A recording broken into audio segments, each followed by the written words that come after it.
The media uproar over James Comey's decision to severely criticize Hillary Clinton in the email debacle without pursuing criminal charges triggered plenty of attacks and some modest praise for an FBI chief who'd been widely viewed as a straight-shooting career prosecutor. I spoke earlier with two high-profile lawyers at Fox. Joining us now from New York is Kimberly Guilfoyle, co-host of The Five and a former prosecutor, and Ebony Williams, a Fox News contributor with a background as a defense lawyer. Kimberly, many in the media are trashing James Comey for plowing through this damning evidence and yet recommending no indictment of Hillary Clinton. Aren't prosecutors supposed to use their judgment?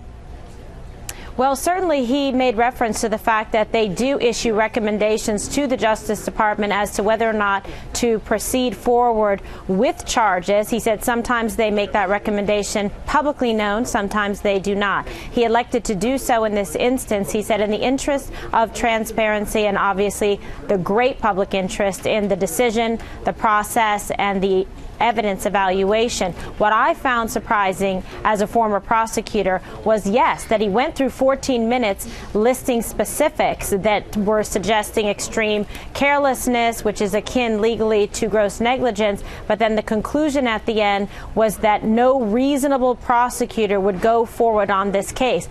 Whether or not a prosecutor would make a decision to file or to charge a case isn't within the scope of the FBI. It's up for the prosecutor to take the case, yes, perhaps on recommendation, and then make their own independent evaluation. And the term saying no reasonable prosecutor sort of precludes, preempts, and takes a piece out of the portion that would be under the purview of Loretta Lynch and the Justice Department. Right. Ebony, I happen to disagree. I think there are lots of prosecutors who might have brought this case. But do you see some conservative commentators as kind of slamming Comey as a coward, as a sellout, because they so fervently believe that Hillary Clinton should have been indicted? Oh, absolutely. I mean, this is, as Kimberly just very accurately pointed out, about discretion and prosecutors' discretion. And he is a former prosecutor, felt like no reasonable prosecutor would move forward with the case. But I also agree with what KG said. This is a very bifurcated process where the FBI, the Justice Department, they make a recommendation and then the prosecutor decides whether or not to move forward with a prosecution. It does seem to me that James Comey here kind of circumvented Loretta Lynch's authority around that issue. I'm sure she was very, very relieved, because in a way I think James Comey kind of became a sacrificial lamb or wolf, depending on how you look at it, around this issue. So now she gets to rely on his recommendation as her means for why, of course, this case will never be pursued. Right. And KG, again, drawing on your work as a prosecutor, doesn't anybody in this situation, even less high-profile cases, have to judge the strength of the case and whether or not there's a reasonable chance a jury would convict? Yes, you have to see whether or not there is evidence sufficient beyond a reasonable doubt to prove the charges. But he did lay out quite a bit of the evidence, and including the destruction of evidence, which I know as a former prosecutor, if it were to go before a jury, you would be able to obtain a consciousness of guilt instruction, which is a very powerful tool in terms of obtaining a conviction or proving a case beyond a reasonable doubt. It's really more about, taking him kind of going over into her role.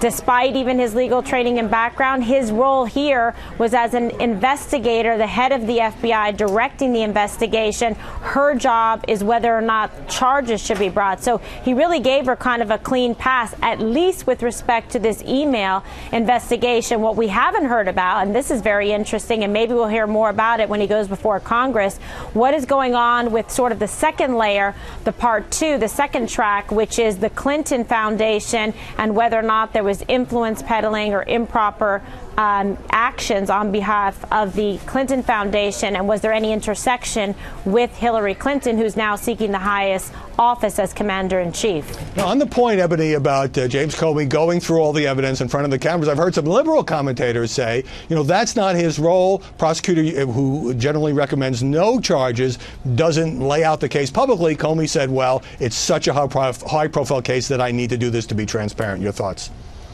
I think he's right. I think I appreciated on the front end of this him acknowledging these aren't normal circumstances. These aren't ordinary ways in which things are done, but also this is not an ordinary alleged defendant or possible defendant. So I appreciate him kind of, lifting the veil, if you will, and showing, because normally, I mean, yes, the FBI operates in a lot of secrecy and discretion, and that's kind of the code and the culture there. But I think he understood very rightly that there were going to be enormous questions around this, and certainly he needed to really make that clear to the public, and he's going to certainly be asked a lot of questions when this thing moves forward. Yeah, I got 30 seconds for each of you. KG, this is a guy who had a pretty rock solid reputation as a career prosecutor. He was Deputy Attorney General for George W. Bush. Some of his media critics seem to be saying, well, all that's out the window because he made what they think was the wrong decision in this case. Is that fair?